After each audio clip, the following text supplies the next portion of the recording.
to Sirens of the Supernatural and another episode of our September Spooktacular. This is Rhonda, Ryan, and Lindsay coming to you from the Appalachian Mountains, where we're your cozy corner for spooky tales. We appreciate all you listeners tuning in tonight. We hope you caught that last show where we welcomed the team of Residual Haunts. That was a lot of fun. Tonight, we have another treat for all our spooky minded friends out there. We are going to be joined by Josh Morris, seasoned paranormal investigator with over 25 years of experience. Now, Josh founded the paranormal team Bumps in the Night in the early 2000s, and he's been involved in numerous investigations, including some residential cases for ghost hunters. He's got a passion for helping others understand and cope with paranormal activity. And he has also hosted the Everything Paranormal Show, or Teps podcast, on YouTube and launched an original series, ParaXplorerZ, on Paraflixx. He's the author of My Paranormal, A Guide to the Spirit Realms, and he's currently filming the second half of season 2 of Teps Investigates, also on Paraflixx. Josh is an active presence in the paranormal community, and he attends events like CreepyCon and the West Kentucky Paranormal Expo. We ran into him at Smoky Mountain Terror earlier this year. Let's get ready for a conversation about Josh's journey, his experiences, and his upcoming projects in the world of the paranormal. Welcome, Josh. Thanks so much for joining us. How's it going? So you all doing good? All right. Yes, and we hope you are. Oh, yeah. You've been busy. I wanted to ask you to tell our listeners, first of all, where you're located. Where are you based out of? So I'm in Northeast Tennessee area. So anybody that's familiar with Northeast Tennessee, Southwest Virginia, so that can range anywhere from Kingsport, Bristol, both Bristols on Virginia side and Tennessee side all the way out. But I'm in all of those areas. And, of course, I do some traveling, but mostly I always try to stay as local as I can, what they call the Tri-Cities area. Okay. Well, we know that area well, Ryan and I, and Lindsay too. Ryan and I grew up in Southwest Virginia in Dickinson County and Russell County, if you know where those are. Yep. And then Ryan still lives in Tennessee, or he moved to Tennessee and lives there outside of Sevierville. And I'm in North Carolina now. Lindsay's in Abingdon, Virginia. So that's our area. I was just in Abingdon working today. Yeah, just down the road. That's very cool. And so you've been doing paranormal investigating for 25 years. Was it like a personal experience you had that started you down that path? So when I was a kid, I guess you'd have to go back to when I was a child. It's not that I had a few experiences here and there, but it wasn't something that, I don't know. It wasn't until I was a teenager. But going back to when I was a kid, we used to have this farm, and it was an 80-acre farm, and my grandparents would take me up there. It was where he would do his hunting. Mm-hmm. And he would bring his buddies from work sometimes, and they'd go hunting. We had, like I said, they had 80 acres up there. And, of course, I was young, so I stayed at the house helping Grandma out. And at night, sometimes we would just be, like, especially on times when it was, like, me and just my grandparents were up there. Mm-hmm. It was so weird because we would be laying there, and we're talking Michigan, okay, in the winter. Mm-hmm. And snow is all around, and it's way out in the middle of nowhere. Like you can't just approach this property. You can't drive up. You can't just walk up without, it takes effort, noise, and everything else. But we would lay there, and you would hear people walking around in the snow, talking outside of the farmhouse. And the farmhouse, was older, so it had thinner walls and things like that, but I mean, thinner windows, all that stuff. But you would hear it, and then my grandparents would talk about it, because, you'd hear them, it'd be in the dark, and I'd be sleeping on a cot, like sometimes in the same room on the other side of the room, and they would be talking about them, and she'd just be like, Walter, get up, go outside, check, see what's going on. And so, and my poor grandpa would have to get up, and go out in the cold and he'd take his flashlight, and there was never any tracks. Wow. But the cool thing was is that my grandparents never made it scary. Mm-hmm. So they always made it to where it was like something that happened, and cool, like um and it was like, oh, they would just talk about it like as matter of factly, you Mm-hmm. know. Okay. Okay. Right. So like, oh, like, yeah, that was just the ghost, and then and this and that. So it did start to pique my interest, and then as I became a teenager, you know, like some other teens, you start going to the cemeteries in the middle of the night, trying to make out with girls and stuff or whatever. But you would always do some spooky pranks and just, but then it just was being around that stuff. Yeah.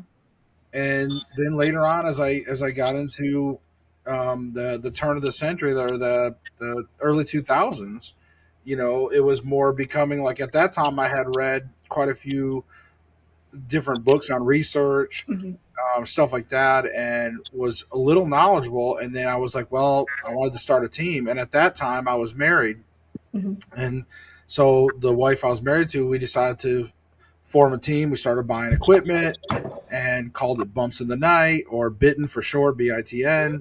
Oh, that. Uh, yeah, so, but we just started doing, and then we were going out to cemeteries and things like that, but as adults Right. with camcorders and, things like that, night vision, infrared stuff, but not a lot of equipment, because back then it was more like you wanted to do the experience versus all the technical equipment. It really wasn't a thing too much.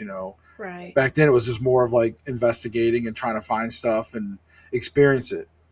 Exactly. Wow. So, skipping ahead to now, you have a team too, right? Kind of. Kind It's of. so the way I work my team is like, it's kind of like everybody's freelance. Okay. So everybody can do their own show. So maybe it's, so if I have 3 or 4 people, but it also depends on who wants to investigate with me. So, like for example, Lindsay's in Abington. So she's local enough to where if I was doing an investigation and she wanted to go, she could hit me up and say, hey, I'd like to go on another investigation or an investigation with you. Hey, I'd like to go on an investigation. Right. Let's So go. right, but that's my point, is like, I'll take people now, usually before I work with anybody. Either it depends, like, one, if they're already kind of seasoned, I usually will take their word for it out of professional courtesy. If I feel like they're still pretty amateur, then either one, I'll take them to like the starter location. I have like a starter place that's where I do all my training, and it's kind of like a place to just to make sure that they know what they're doing, that they're not going to get themselves hurt. It's a chance for me to kind of do a little bit of what do you call it, like a orientation, Yes. just to kind of just say, hey, here's how I operate. And because safety is a big concern. I've been doing this for years, so my team or whoever investigates with me is a high priority with me. Mm-hmm. Right. That's smart. Yeah, I was curious about how that worked. So Yeah. we've learned that we're local enough to where Right. we just need to watch your socials and watch what you have going on, and just for the record, we're not seasoned. No. I will, like, usually it's the people that give me their numbers. Like, if like I don't advertise where I'm going to go. Yeah. Oh, So okay. generally, right, like if it's people I know, like if you guys were to be like, hey, here's, and we exchange numbers or whatever, then if you're like, hey, let me know the next time, whatever, Yeah. that's how I operate. Is I will reach out if I know that I'm going to have like a 4 or 5 man availability. Like if it's a place that I can put 4 or 5 people in or more, then I'll reach out to like 8 or 9 people, and I'll say, whoever can commit, let me Yeah. know. And then sometimes I'll let you know if it's going to be if we're filming for an actual episode for the show, because sometimes I do investigations without filming for the show. Gotcha. That's really interesting. Um, It's too hard to keep a team. yes, To keep like a full on regular Mhm. team and all that. It's just too hard nowadays, really. So right. Everybody's got their own thing going on and busy, and yeah, I imagine. So that kind of tells us a little bit about your process. So when you go in to actually investigate, is it a different process that you do for a show as opposed to just when you're going on your own? a little bit, but um, it is a little bit, and I will explain that there's different levels of investigation. Like for example, tomorrow or Saturday, I have a residential investigation. It's a family. We're not filming in an episode. We are filming, but it's not for an episode. It's Uh-huh. just for documentation. And I handle residential cases differently because I take those extremely serious. Mhm. Um, so, and not to say I don't take all investigations serious, but I do more than I normally do at residential investigations to really try to get answers. There's a lot more follow ups. It's a lot Mhm. more involved when there's a family or somebody that needs help. Do you get a lot of those? Do you I reach out? I I don't really tell people that I'm open for it. Right. I've mentioned it before, but every once in a while I'll get somebody that's like, "Hey, can you do this?" I Mhm. generally stick to like abandoned places and stuff. I did a ton of residential cases when I was, first starting out. Mhm. I love helping people. Um, and it's kind of weird because when you first start out, you do a lot of residential cases in a way, and that's really when you probably shouldn't because you should be more experienced when you handle residential cases. Uh, Mm. but but no, I don't like to turn people away. Right. It's just that with my time schedule and the Mhm. show, I tend to do more of the show and like abandoned places, things like that. But to kind of wrap up on that is on the show stuff, the difference might be is my reactions because I don't fake anything, and that's something that I'm very much against is fake Yeah. paranormal, and it's all over. It's riddled our industry right now, and it's not going to get any better with the Mhm. addition of AI either. Right. So not faking it, you have to try to make your show halfway entertaining, and that is through a little bit of overreacting on when Yeah. you hear things. When you hear a noise, instead of just Mhm. like, "Hey, did you guys hear that? Because I think I'm hearing something over in that room." Now it might be more like, "Did you guys hear that? Dude, there's Yeah. something coming from that room over there." Yeah. That's Yeah. the difference. 'Cause now that makes it Yeah. more tense and exciting when Mhm. you are reacting that way. And Yeah. it's a Right. genuine reaction because when I get in that mode, when I get in filming mode, that's how I'm ready to react, and that's like I'm waiting for something. So when something happens, Yeah. I'm reacting that way. But if I know it's not for the show, I'm Mhm. also ready to react a little calmer too sometimes. So Right. but then again, sometimes I have reacted that way even when I wasn't filming for a show. So And I imagine after 25 years of filming, you've learned a lot about filming and what works on camera and what doesn't, and a lot about the equipment and all of that. yes and no, because yes, like filming wise, but I didn't during all that time I've been involved in paranormal. I didn't always have a show. I didn't always have to worry Mhm. about none of that stuff. It Mhm. was just go in and try to capture spooky stuff, Yeah. whether it was audio or, then you do your evidence review. And I didn't have to worry so much about a show until these last 4 years when Okay. I first started doing ParaXplorerZ, an Mhm. original series on Paraflixx, and then I did a few short films because it was fun. And then and now we're doing the Teps Investigates, and we're halfway filmed with season 2. So Wow. Yeah. Cool. Well, I know that Ryan has some questions that he wants to ask. He had a lot of questions about spirits. yeah, we can dive into business talk now.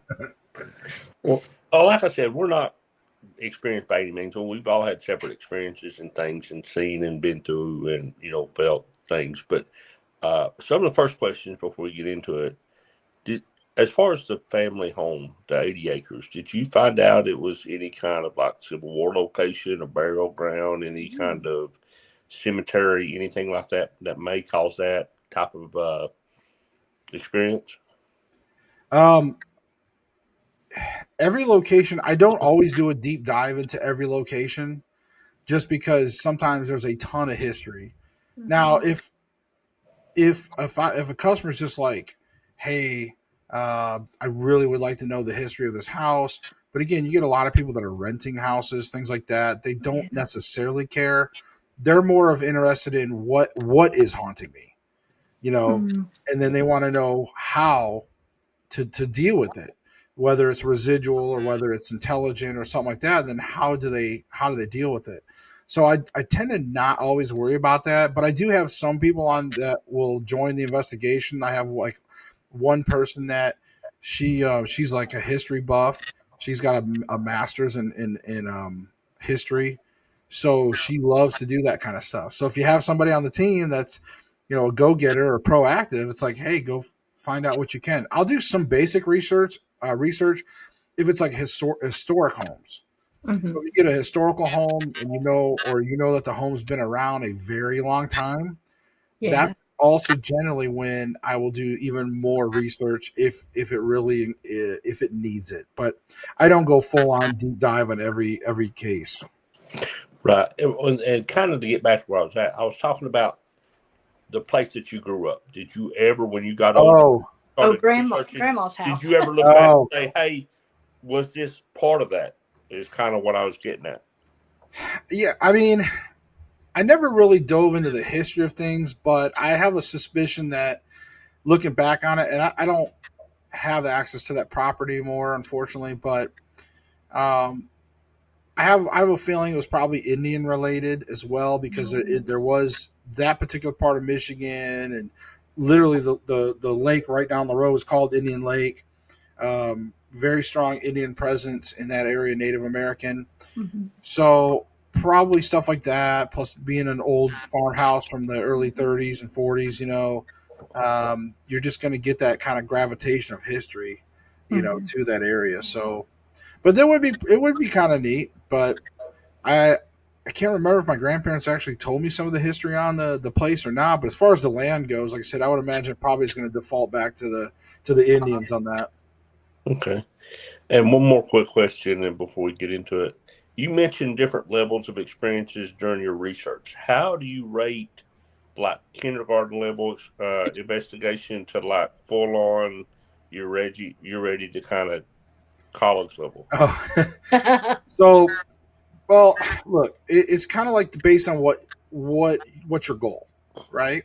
So if your goal is just for you and a couple buddies to go to a cemetery and have fun, you might just take a flashlight and a phone, and you're just going to go and experience those things. But and again, the level is the amount of equipment and in depth, as even we talked about research. How deep are you going to go? What's that appropriate level? And that is just determined by case. So if you have a case that needs, like all residential cases, I'm going to use multiple equipment. Okay, so like for example, if I'm just filming for the show, I might just have maybe like an Epic box or a K2 meter in a room. If I'm in an residential, I may have an additional camera in the corner.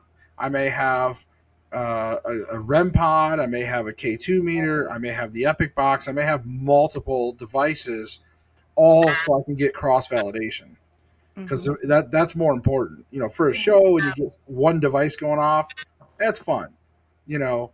But in a real investigation, or if you're really trying to gather data, then that's when you want to have multiple devices, so you can say, oh, not only did the REM pod go off, but the K2 meter went off and there was a temperature drop. Now you got three things. It's like, okay, is that a coincidence? Now it's a little more plausible that there could be something, paranormal. Mhm. That's cool. All right, Lindsay, you got anything right now? My question was, so you've mentioned the fake paranormal shows. Right. Speak about that a little bit more, because I don't think that we have ever talked about that very much on the podcast. We haven't. That's true. Yeah. Well, it's something it's kind of a black eye in the community. I mean, it's a little taboo in the community too. And So I'm not going to name names just for your guys' podcast sake. I have named a few in the past just because I don't care. Yeah. But there has been some people I've worked with, and they will. The first time it ever happened to me, they came up to me and they were like, "Hey, like we were getting ready to film," and I'm like, and they said, "Hey, do you want me to enhance?" I'm like, "Enhance? What the hell are you talking about?" Yeah. He's like, enhance, and I'm like, oh, and I was like, no, because then I thought about his stuff, and I'm like, and I always wondered if he was probably faking, a lot of it. So I was like, Mhm. okay, I know what he means. I'm not that dumb. So I'm like, okay, but I was like, no, we're gonna film it straight. So it's definitely out there for sure. And the problem is like once you learn the tricks, once you learn all of the stuff, you see it all the time with a lot of the channels. Between the quick cuts, the CG, the the hidden extra people, that's a common one. Like, oh, I'm here with me and my buddy, but they don't tell you about the third guy or the fourth Right. guy, and they actually have two other guys that are hidden in certain areas that are causing problems, and they're always off camera and blah blah blah. Yeah. There's just so many little tricks of the trade. Of course, string, invisible string, fishing line, all that type of stuff. That's always a classic cheat. But the quick cuts, they always try to make it seem as real as possible by doing what I call paranormal laundering. And that's when they, like, sometimes they'll even go live, and then people will say, oh, they couldn't have faked it because they were live, right? Right. So they couldn't have, it can't be fake because of being live. That's like paranormal laundering. Same thing with, like, when you see a guy with a fishing channel who has that clip that goes viral of some little itty bitty distant shot of some Bigfoot in the woods, and he's like, and he accidentally caught it in the background of him fishing, Yeah. and people say, well, it's got to be real because this guy doesn't even do paranormal. He does a fishing show, therefore it's got to be real. See, it's that paranormal laundering that they do all the time, and they always find a way. And they say, oh, well, the chairs weren't stacked, like he turned away, like it's all in one thing. Like he walked by, the chairs weren't stacked, he started going up the stairs, there was a commotion, he turned the camera, and the chairs are all instantly stacked. Nobody could have done it that fast. But they hide the cut in the whipping motion when they do what's called a whip pan. And they do a whip pan, and that motion blur, they splice in, that's where they splice in a time jump. So you think it's instant, and they also can use blending tools so you don't see it. It's not a hard cut. It's just looks like a motion blur, just like they do. They blend it in the motion blur. So you can't even tell. Same thing with the audio. You don't hear the audio skip because they blend it in using what they call constant gain or whatever.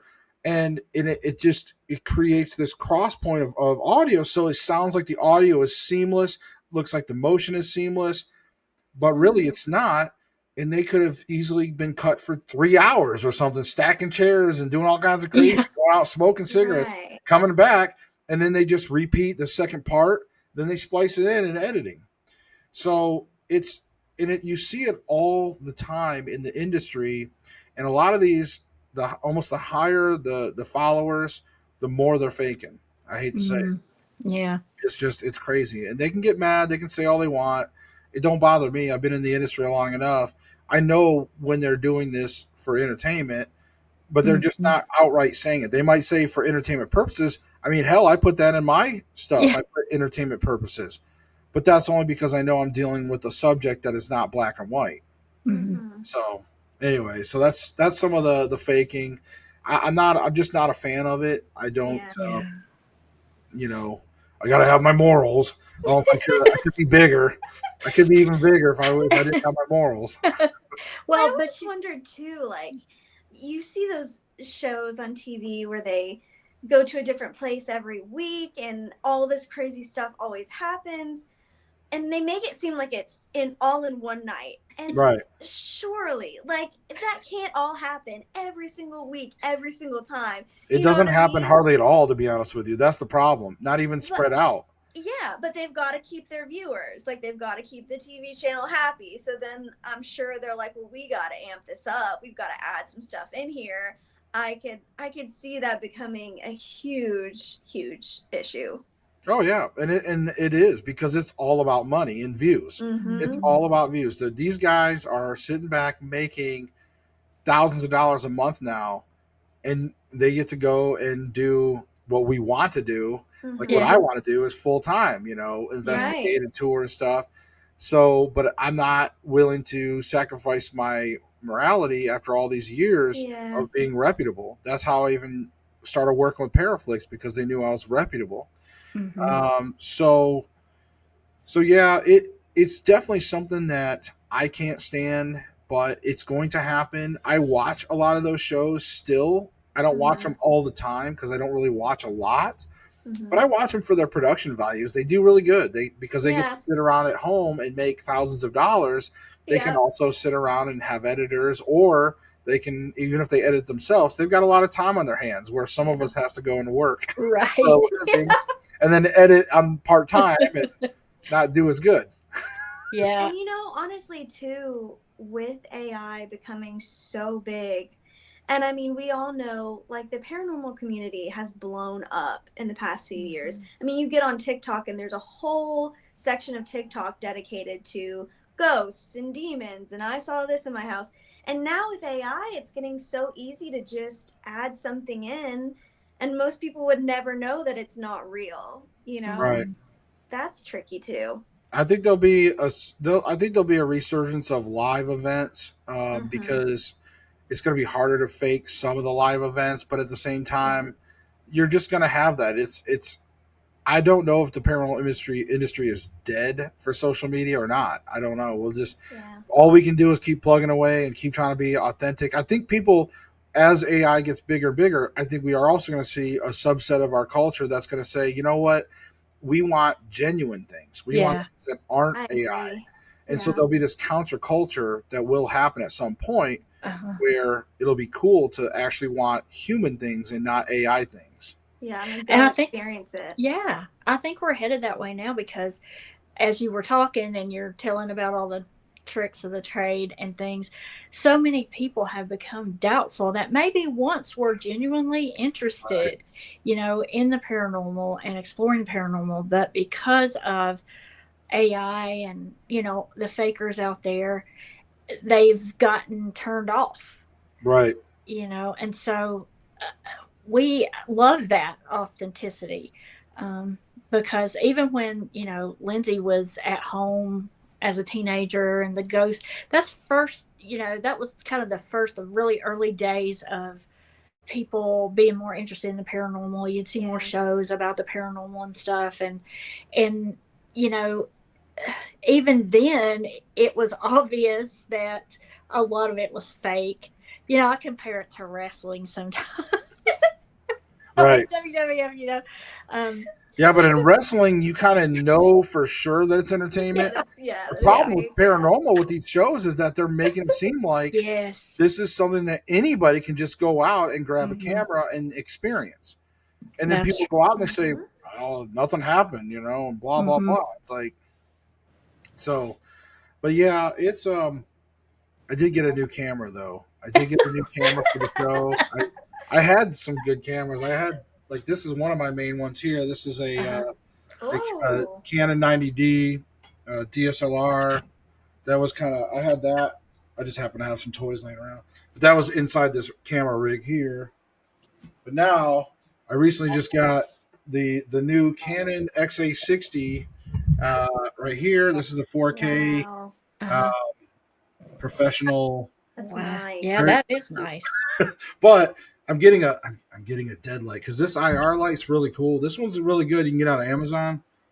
But if you guys don't know about Deadlight, you need to look him up on Facebook. It's a guy named Josh, and Deadlight, he does custom IR lights, and these are some of the best infrared lights on the market. And I'm getting one of the best ones that's coming. And you can select between 20, 40, 60 watt is one of the ones I'm getting. It's going to be custom done, and it's got like a wide angle on it. You can light up entire warehouses with these things. So for infrared. Because Yeah. that's one of the other problems too. Is you get some of these infrared things that are pretty bad, and so that can also make a difference between whether your show stands out or whether if you have weak IR, then that means your video is going to be even more grainy, even more hard to see, and people aren't going to want to watch it as much. So, but I did a lot of my stuff color with flashlights, but now I'm going to start doing a lot more IR again. Okay. That's really cool. Yeah. Let's talk about for a second. Have you ever, when you've been on an investigation, come across like something that you felt like was you didn't want to have anything else to do with this entity or whatever, the spirit, and you just wanted to shut it down, or something followed you home, or have you had any experiences like that? In probably the early days, in the early days when you don't understand things or when you're newer, and this can happen to even some of the seasoned veterans. Everybody kind of goes to this journey for the most part. Hardly anybody ever starts their journey in paranormal and gets it right off the bat. In other words, you're going to take things home. You're going to pick up a lot of spiritual baggage. You're going to encounter a lot of things that you interpret as negative or bad. And you're going to kind of try to shy away from that stuff. But as you learn over the years, the more you do it and the more people you connect with, the more spiritual advisors you have and things like that. Everybody's got a mentor, no matter how long you've been in this business. Everybody, I've got a mentor, and like he's got a mentor, and like they got a mentor. There's always somebody is handing down knowledge, and a lot of this knowledge is also gathered up from thousands of years of knowledge. Ghost hunting goes all the way back thousands of years. People think it's maybe a modern thing or whatever, but ghost hunting goes all the way back to even the Sumerians. The Sumerians actually, one of the first written languages, talks about ghosts and talks about demons, and there was a distinguishment between the two. So it goes way back, and so there's a lot of things that they were combating against evil and the dead, and they were using a lot of techniques, and they over the thousands of years have refined those techniques down to certain things that work, certain things that don't. And then there's a lot of myths out there, movies and things like that, and then there's some things that actually work, and some of these things you learn through mentors. So yeah, in the very beginning there was definitely things that I was like, oh God, this is, you could just, it was like negative, something maybe scratched me or something. And so I tended to shy away from those things. Now, if I was to get touched, scratched, pushed, poked, I don't interpret those as negative anymore. One, I spend, and this is something I work with a lot of my team members, is how to develop your intuition over the years. And so now when I go to places, I kind of know as I feel out the place whether or not there's something bad there or something good. And more often than not, it's not negative. So people, when I go into a place and they're like, oh, this thing has scratched me, this thing has poked me, and whatever, I don't jump to like, oh, it's a demon, oh, it's a negative entity, it's somebody that's been wronged in the past, and I don't jump to that. I conduct my investigation and I try to communicate with the spirit and find out what's going on. Oftentimes we find out that many spirits, they don't know how to communicate.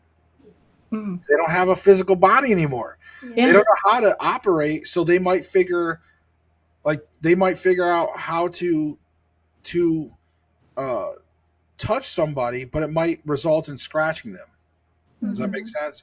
So that's all they know is like, okay, I know I can do this and it will get their attention, or maybe a few other things, like I can, get a knock on, I can knock on the wall or something, like there's certain things that it just seems like in all these investigations, you'll have some spirits that tend to make certain noises more than others, or you have another place you might go and you get more activity through a voice recorder. You get another place that might have activity through a REM pod or dowsing rods or whatever.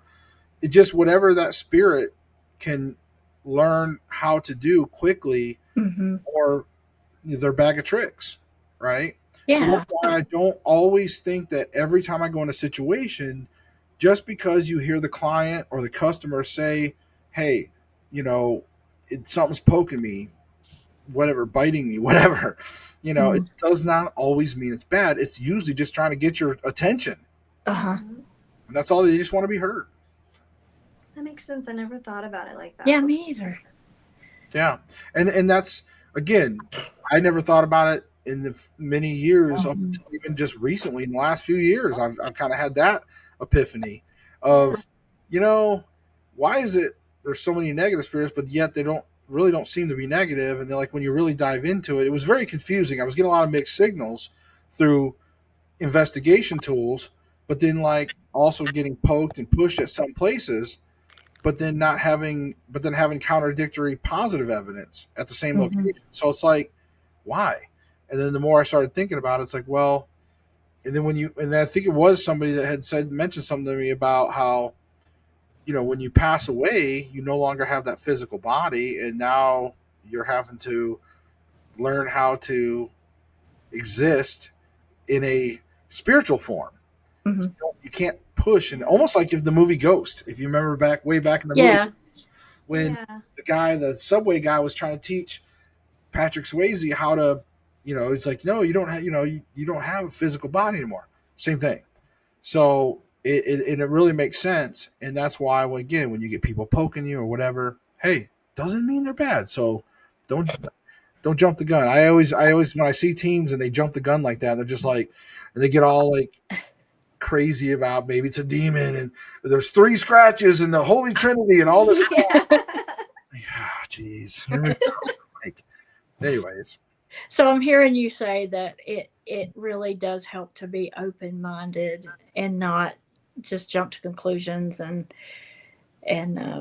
sometimes you can wish for something so much too that your mind wills it to happen, and any little thing that's going on, you equate it to that. But talking about your investigations, tell us about, like, what's the most memorable one that you've had for you? Oh man, that's a tough one.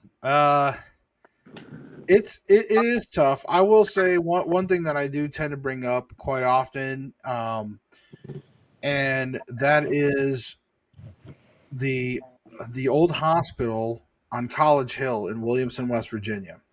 Williams. So, yeah, Williamson. This is the area where a lot of the Hatfield and McCoy feuds were going on as well. Yeah, that's yeah. So I was able to go there like 4 years ago on ParaXplorerZ. In fact, it was season 1, episode 1. I got to do the old hospital there, and I got to meet the mayor, which was Charlie Hatfield, was the direct descendant of the Hatfield and McCoys. And by the way, he did tell me they don't feud. That's an old myth. Like there's no more modern day feuding, like, at all. Right. He said they came together a long time ago for the coal mine stuff. But anyways, but Tanya Webb and Charlie Hatfield, great folks, and they so they had the old hospital. Well, when I investigated, I was there alone, and because for that show I had challenges. There was part of the whole shtick of the show was that there was challenges. So cool. Yeah, so like one of the challenges, I had to be alone, or I had to spend 30 minutes in the pitch dark in the incinerator room. That's where they used to like burn the bodies and body parts, and even to this day they still never cleaned out all the ashes in it. It's still there, like all the ashes and all the debris that was still, because they would also burn like medicine bottle stuff and leftovers. So you'd see all that stuff's in there. But anyways, so when I first got in there, like I do capture a dark shadow run behind me in the IR, in the infrared. I do capture, and I actually capture the dark shadow blocking out the camera a couple times. But every like minute to 2 minutes there was a noise. And keep in mind that I'm in a hospital, locked in there, abandoned hospital. Nobody else was there. I'm completely locked in. They had it secure because they had thieves in the past. So it was a secure place. And the hospital was quiet all night, except for when I got in that room and shut the door in the pitch dark. All of a sudden, I just started hearing what it sounded like. It sounded like if somebody was above you moving a couch across the floor, like scooting a couch, not moving it the whole time, but just like a. But it wasn't like a chair; it was kind of deeper. So, like that's why I say couch. Yeah. And I kept hearing that about once every couple minutes at least, and it wouldn't be from the same place. It would seem like it was coming, and it wasn't coming from in the room. It was coming from either up above or over in another adjoining room area. It just was coming from other locations, and it was happened so frequently that you couldn't just have somebody running around the hospital, because I mean, when you're on location, you can hear everything. You know if somebody is walking around in that hospital. That hospital had a bunch of debris back then. Like, there's no way you're going to have somebody running around that hospital making those type of noises, you know. Well, anyways, this persisted. After 10 minutes, I'm panicking because it's not that I was afraid of the dark. I'd spent time in pitch dark mortuaries and stuff, okay? It's just now with those noises happening so often, I was getting paranoid. Mm-hmm. And then I checked the camera to see how much time I had left, because it's pitch dark. So I had to go by the camera, like the runtime. Well, the camera wasn't recording. So after 10, what felt like eternity, after 10 minutes, I was like, oh my God, I've got to start the challenge all over again. So I actually ended up spending 40 minutes in that room alone. But by the time I got done, as soon as I walked out, when my timer went off, as soon as I got done, I walked out into the basement hallway, because the incinerator's in the basement level. And as soon as I walked in the hallway and the door shut, pitch quiet again. What? Pitch quiet for the rest of the night. I even slept there. I slept in the hospital. So, but just that one room for the pitch dark, and it was so noisy that I'm just like, oh my God. Now, here's the real follow-up kicker. So we just filmed there season 2, episode 2 recently. And I have a team member with me this time. And Alan was there with me, and he heard the same noises. We heard the same noises again. We recreated it. And he got so freaked out, he walked out and said, I'm going to go check down the hallway. And it was, and of course we didn't have a challenge in, so, but I tried to debunk it again, and it was just like, whoa, you know. So to me, that place, I'm not saying that the whole place is a treasure mine of like paranormal activity, but that incinerator room, you know, it definitely stands out. Oof, for sure. Well, since you kind of noted that, and you noticed like it happened from different areas, are you thinking about maybe going back and setting something up in various rooms where you've heard those noises before, and then set in that incinerator room to see if you can catch any of the activity? Yeah, I mean, if I went back a third time, which don't get me wrong, I probably will at some point. I do love the town of Williamson. I've got some other locations that Charlie's no longer the mayor, but he's, you know, again, very influential in the town. He's got multiple properties and stuff. So I do want to go back and do some more. But yeah, if I go back to the hospital, certainly I'll probably look at setting up more static audio stuff to see if I can't capture that, even like something with an even more highly sensitive boosted microphone, because I was able to capture some of it. Like if you watch the original ParaXplorerZ episode on it, I was able to capture the noises, but it's very, very, very faint. You can really only hear it in headphones. If you watch it on a TV or something, you really don't tend to hear it. And another interesting note is a YouTuber who is kind of known for also doing some faking, but he went there shortly after I did. I was the second show to ever go here. The first show was Destination Fear. They literally was there the day of. They did stay the night there as a team. I was the first one to stay the night there as a solo by myself. Wow. But then this YouTuber came in and he filmed. Now he released his footage before my ParaXplorerZ one actually aired, but he was there after me. And when I watched his show, when I watched his show, he did capture some of the noises too. He brought it up as well in his show, and that was completely independent of me. So it was pretty cool to see again a little bit of validation. Yeah. Was there like a room above the incinerator? Yeah, but I mean it's like just Did a it have normal. anything in it? No, I mean this all the first floor. Like what would have been above that would have really probably been more of like the part of some of the reception area and things that there's nothing there. Like there was a lot of equipment just sitting there in the room. Above that, I guess if I was to really think about the layout above it, but that's what I'm saying. Like the hospital was quiet all times around, just those 40 minutes. So no other similar noises, nothing. Just only in that room when you're in there in the dark with the lights off. Yeah. Although we did capture those noises and there was light. We had light, like flashlights and stuff like that when we were there because there's no windows either. So yeah, and there's no running water in this place.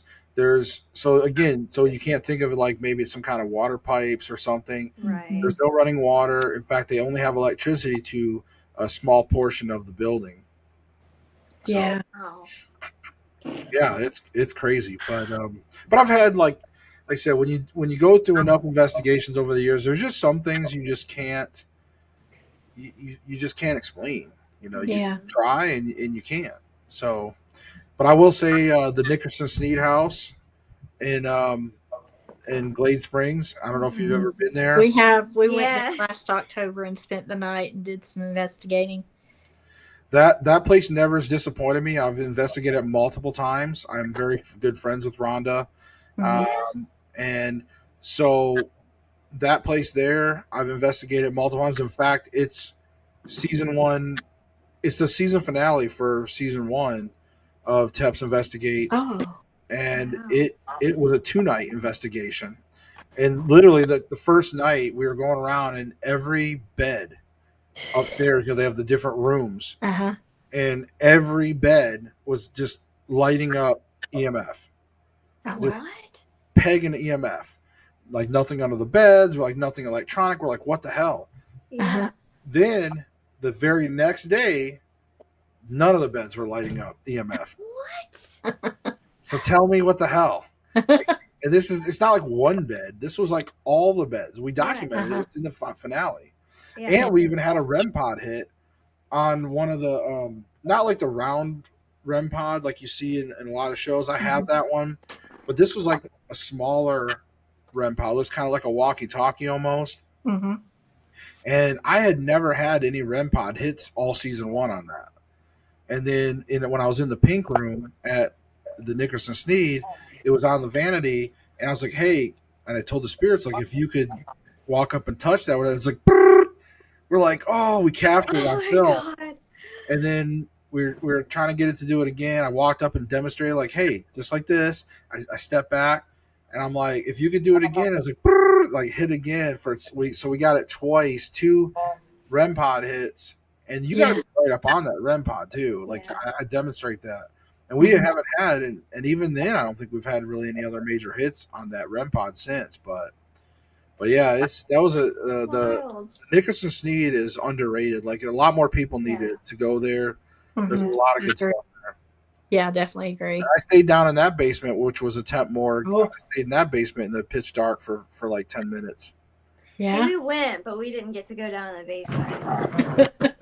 I get special privileges sometimes because Rhonda's like really cool. So I definitely got to check out that episode though. Wow. Yeah, I'm definitely gonna watch that. I do have like you can see some of my. I think you can see the one where I stayed in the basement.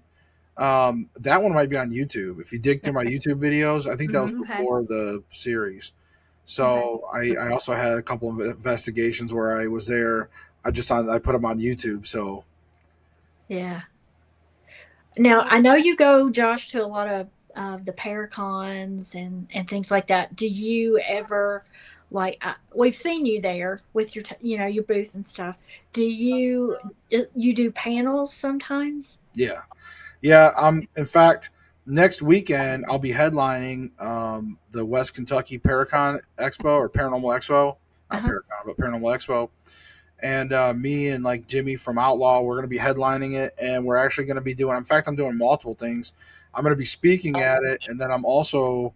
I talked to the owner of the thing, and he had some guests drop by. So I said, "Hey, I'm going to give you a free idea.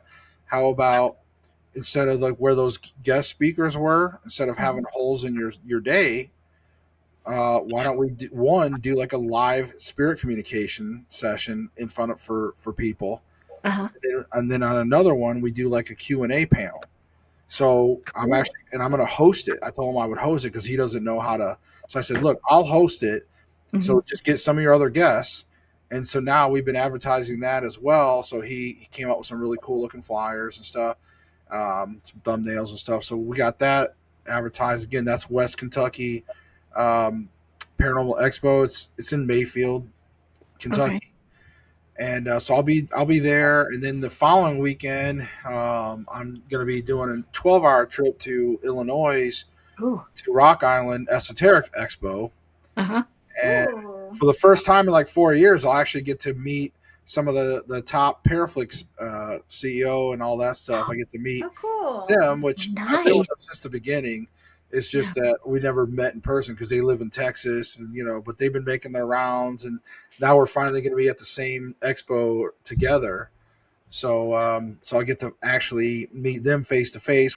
But no, I like going to them just to like meet Hmm. people and talk to people, and Hmm. like I try not to be, um, I don't ever want to be a celebrity, if that Right. makes sense. I Yeah. just want to be the investigator that has a show and meet people and talk to people, and Hmm. Yeah. I just enjoy it. It's fun. Yeah. You seem really down to earth and personable and authentic, and um, yeah, I get what you're saying about never wanting to be a celebrity. I got to speak at CreepyCon too. I had a Creepy con. workshop at CreepyCon, Uh-huh. and and I'm gonna brag on air, but if Foreman Brothers, if you're watching, just know that I had way more people show up to mine than yours. Uh, no, I do like Josh, Rocky, and Sean. I got to meet them at CreepyCon and talk with them and stuff like that. Hopefully, we'll get to work together in the future. And I invited one of them. I said, hey, if one of y'all wants to come into my panel.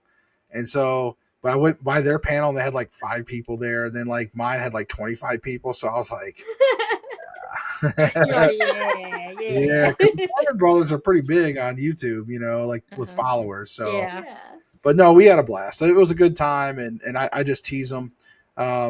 Those guys are but what the one thing I will say about the Foreman Brothers, everybody I met, when it comes to paranormal, they're one of the few teams in their position that are just like they are on camera. Like they are really sweet, really nice guys off camera.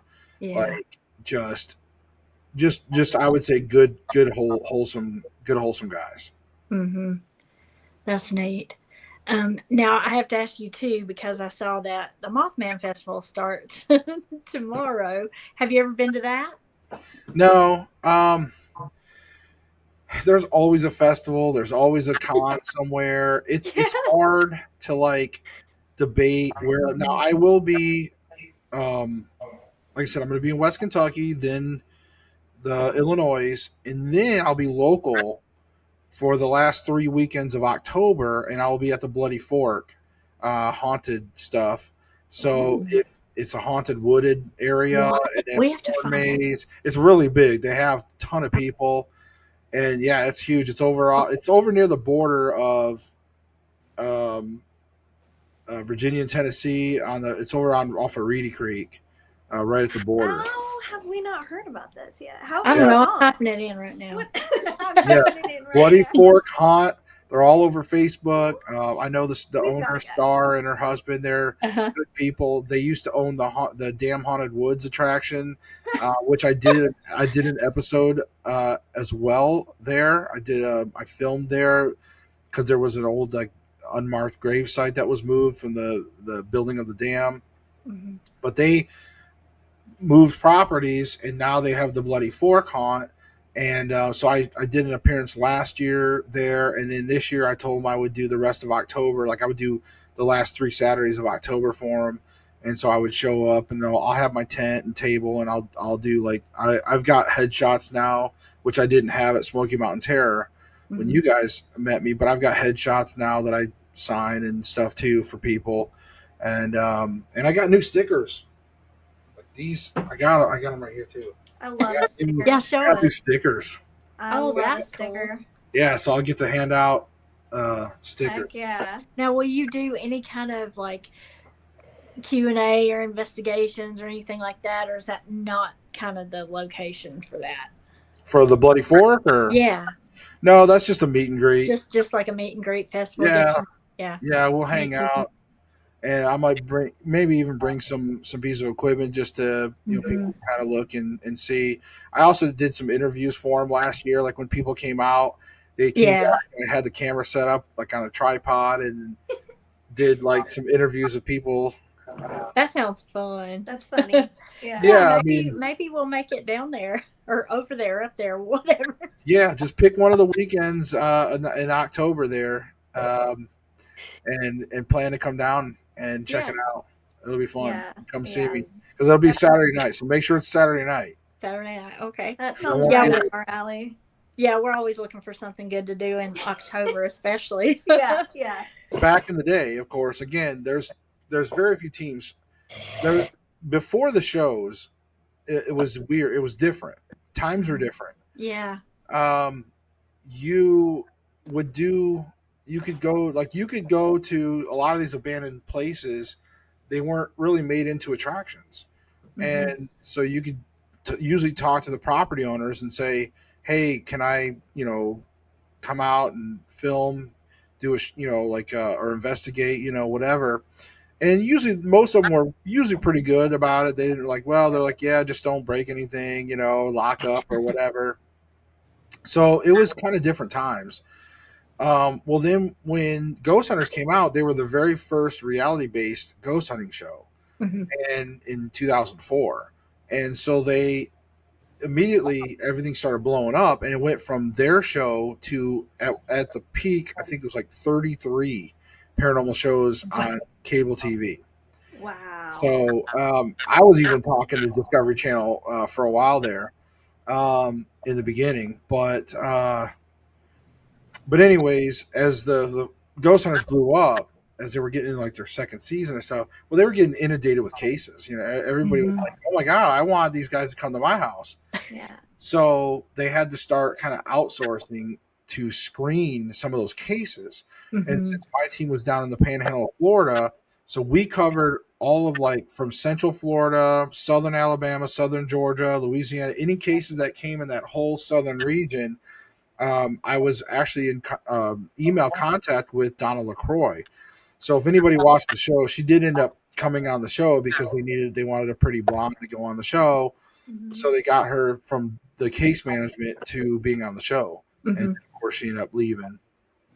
But while she was their case manager, before the appearance on the show, I dealt with her through email, and she'd send me cases, and then she would send me their information. So I would reach out to the people and be like, "Hey, I'm calling." And they'd be like, "Oh," and they always would think you're from the show directly. And well, we have a team. We're going to come out. We're going to set up an investigation. We're just going to check things out. We're just doing a preliminary. So we did a lot of the preliminaries of cases in that area, and of course, a lot of them never became episodes. They were just ones that just wasn't worthy of having shows come down and film. So they wanted areas that are going to be a little more grand or a little more open. A lot of times more commercial type places. They were going toward that route anyway. So but that's how I got involved with that. How many years did you do that? Um, a year, maybe, Okay. Yeah. because I got away from it because I just, I don't know. I saw where the industry was going, and I just kind of wanted to back out of that for a little bit. And then when Discovery Channel kind of when nothing happened with that, I was just like, yeah, whatever. And I just kind of went back to minding my own business and doing my own paranormal Yeah. stuff And your thing. and just watching the industry blow up around me. And I just kept doing my own thing. Yeah. That's understandable. And it wasn't until about like, I don't know, 7 or 8 years ago when I decided to start doing the podcast. So I just was like, you know what? I got all this extra knowledge floating around here. I got this experiences and stuff. And I like talking to people. So I was like, let me do a podcast. So I started doing a podcast on YouTube called the Everything Paranormal Show. Mm-hmm. And just like every Thursday, I'd do a show, live show. And then I'd have guests on every once in a while. Sometimes people even like, Sherry D. Benedetti, Daryl Marston, just different people from some of the shows that are now out. Mm-hmm. Just talking, just getting on there and talking about paranormal and covering all the different subjects, much like you guys are doing there. Yeah. And then, like I said, about 4 years ago or so, I got approached by Paraflixx, and they were just like, "Hey, you seem to have a good reputation in the industry. What ideas do you have? We're trying to be like the paranormal Netflix, Mm-hmm. So Yeah. I said, well, what about a show that is part investigation and part fiction, as in certain there's a plot line and there's certain challenges and things like that, but the investigation's real. It just goes along with these other additional plot lines. So they were like, sounds cool. And so Yeah. that's where ParaXplorerZ was born. And so I got an original contract with them and started to do ParaXplorerZ was my first one. So, and then I stopped doing that and like I said, did some short films because we would do some fun Halloween type stuff. So, Mm-hmm. but yeah. Do you have any specific plans for your Halloween this year? No, just Bloody Fork. Just those Saturdays, mostly all through October. I don't tend to do a lot for anything special on Halloween. I used to. One of my annual podcast thing I would do is I don't have them on me right now, but I like have a bunch of notebooks and stuff. But I have like a complete kind of rundown history of how Halloween evolved. Oh, cool. So I used to do a podcast at least every year where I would go on live and talk about the evolution of Halloween, starting all the way back from like the Samhain festivals, with the Celts, and then just how different events through the years started to mold and shape to all the way up through the years of Guy Fawkes and like all that stuff, and Lemuria, all the different events in the church and all the things that shaped it all the way up to the hooligans, and the boogeymen and all these things that shaped Halloween to the modern version. So I would usually do like a history of Halloween thing kind of annually, but I haven't been doing that the last year. But I should. It's always fun. Yeah, that sounds I love cool. stuff like that. That's really interesting.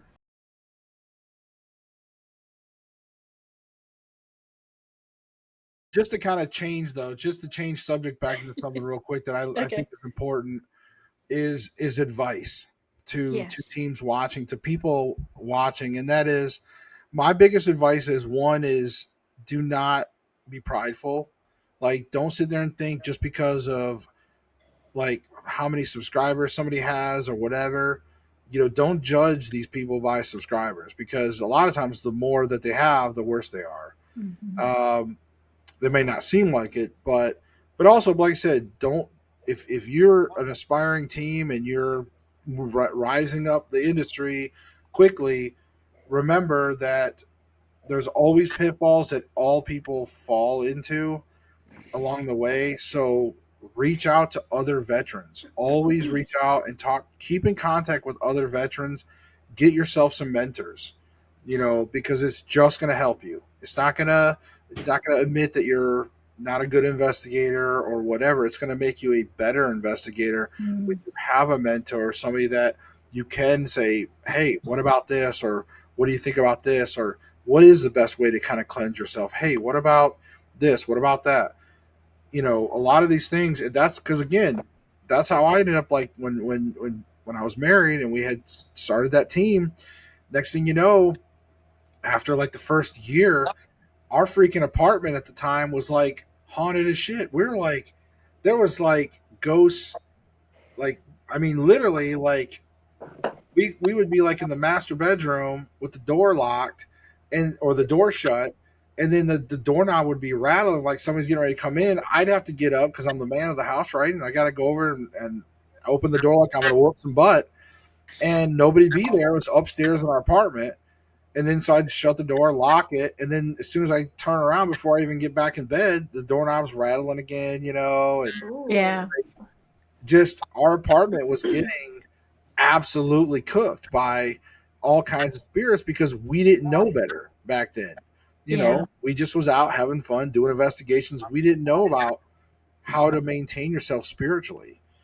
How do you maintain yourself? And we've seen so many investigators. I've seen so many investigators over the years come and go because they'll do it for X amount of years and then they get burnt out, or like all of a sudden they start posting things like, oh, I'm going through all this crap in my life and blah, blah, blah. They don't realize a lot of that stuff is poor spiritual maintenance. And they really caused their life to go in a downward spiral because they weren't spiritually maintaining themselves. Yeah. So that's why, as far as advice, I always tell people, if I can, when I'm out doing these things, is, swallow the pride, buddy up with other people, and just swallow that pride and get you a mentor or mentors, multiple people. Ooh, sorry, I'm all knocking like some kind of amateur. I'm hitting my microphone. So, but get you some mentors, for sure. It's just it'll do you wonders. That is such great advice. I don't think I've ever heard anybody say that on, any of the other teams, but that's great advice. And that, well, a lot of people though, they want to act like they know it all when it comes to investigating, but they don't really get down to the true where the rubber hits the road, which is taking care of yourself and taking care of people. Like, there's just certain aspects of this business that a lot of these people probably don't even know themselves, and they don't like to talk about. So me, I'll put it out there. I don't care, because I want people to be safe. I want people to have a good experience. But again, it's fun, but at the same time, it can, it's serious too. You don't want to just treat it as a hobby in that sense. You really do need to take it serious to a point to protect yourself and your loved ones. Because that's the other thing. A lot of times it won't affect you. If you're one of those carefree, I've seen the YouTubers like, oh, I'll go out there, I don't care. I'll throw gummy bears through a portal. I don't care. Blah blah blah. Like, they don't give a they don't care.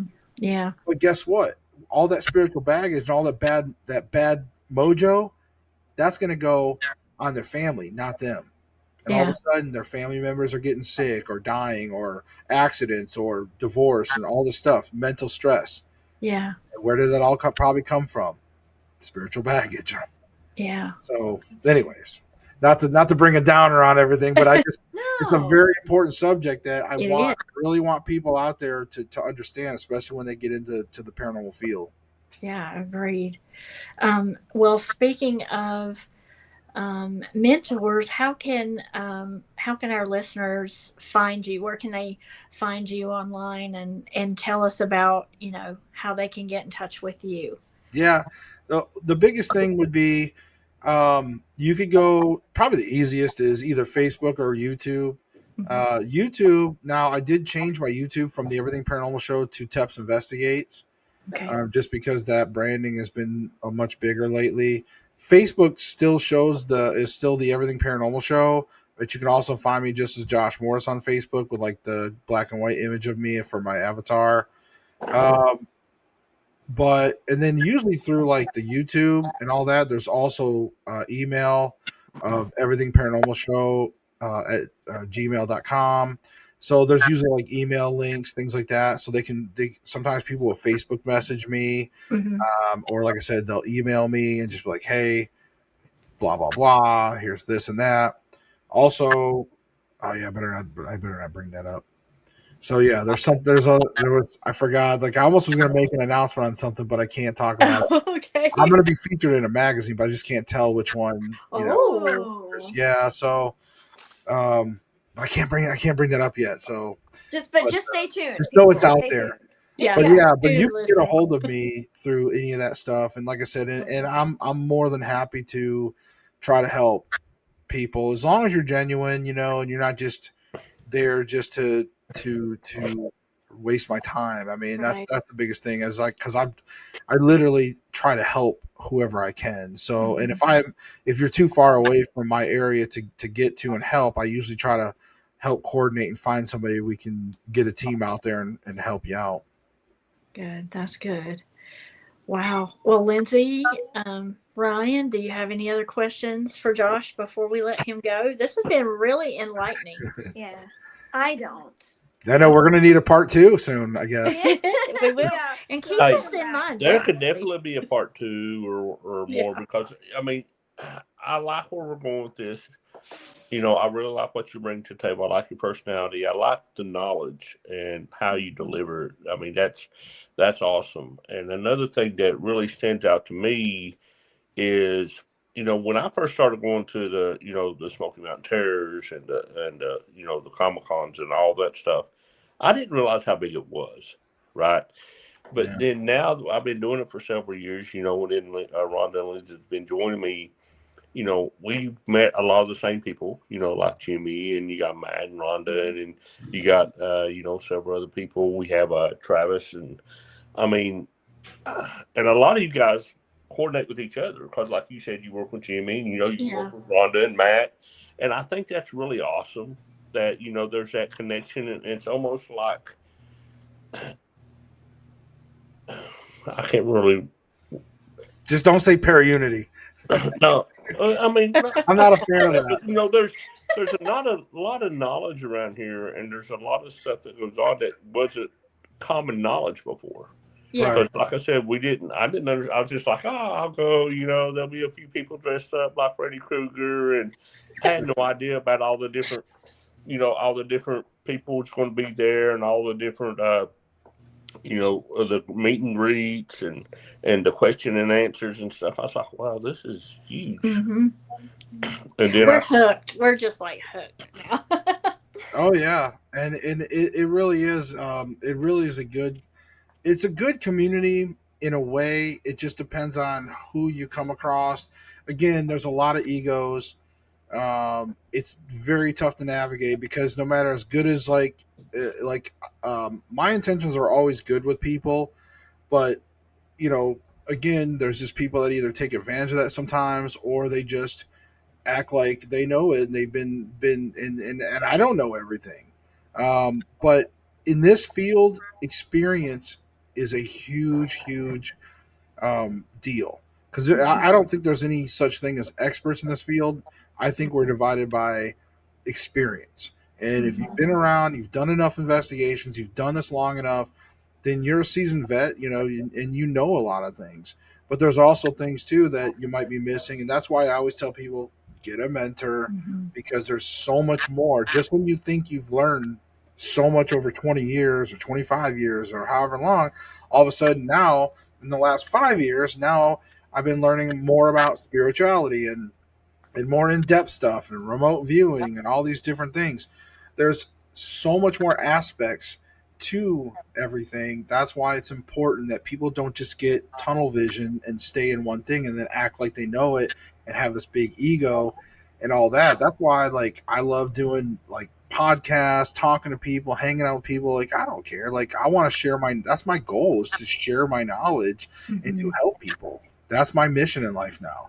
I've already proved that paranormal exists in my mind. I already proved that a long time ago. That's why I always wanted to know that. I went out, investigated enough and found out, okay, there's something out there.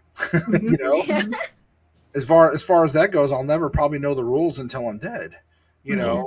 So beyond that, now it's just a matter of trying to help other people not fall in the same pitfalls that I went through.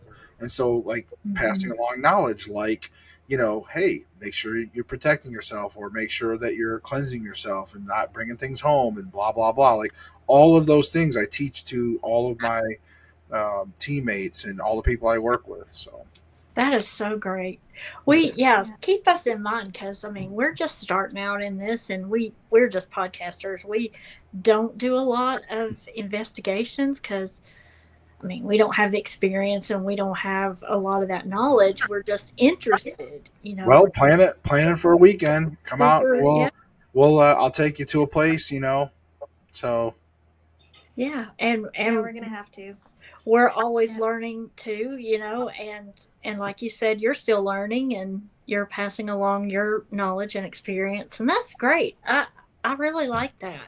I like that approach, and it's been really great talking to you. Thank you so much for Yeah. coming that was on. nice talking with you all. Yeah. Yeah, definitely, and that's so. I don't know why I was thinking that you were somewhere up north. Maybe because of my strong northern accent. I mean, you Still don't got that sound like, Detroit in me. yeah, you don't sound like us, but Yeah, no, I'm originally from Detroit, but yeah. I've lived in the South now way longer than the North. But I don't know. I've just always had either jobs or speaking, doing these kind of events. I had a sales job for a long time ago, so I had to professionally talk like blah blah Yeah, blah. you have a great, yeah. So I had voice to do a there. lot of sales stuff and announcing stuff. So I never really. I think that kept me from picking up a lot of the accent that was around me all the time. Because even when I lived in Florida for many years, they called it Southern Alabama. I was in the Panhandle of Florida. Oh yeah. Yeah. Well, um, we like meeting like-minded people and people who are local, as well as people who are up north or wherever they are, that are interested in paranormal. So thank you so much, and we can't wait to air this and share it with our listeners. Yeah. And we will definitely be sure to point people in your direction to your socials Appreciate it. and YouTube and all of that. So, listeners, we know that you've enjoyed having Josh on. So, see the links in the show notes and go check out all the wonderful things that he's doing, and give him some love on socials, and subscribe and share. Tell your friends about him. And as always, you can reach us at sirensofthesupernatural@gmail.com.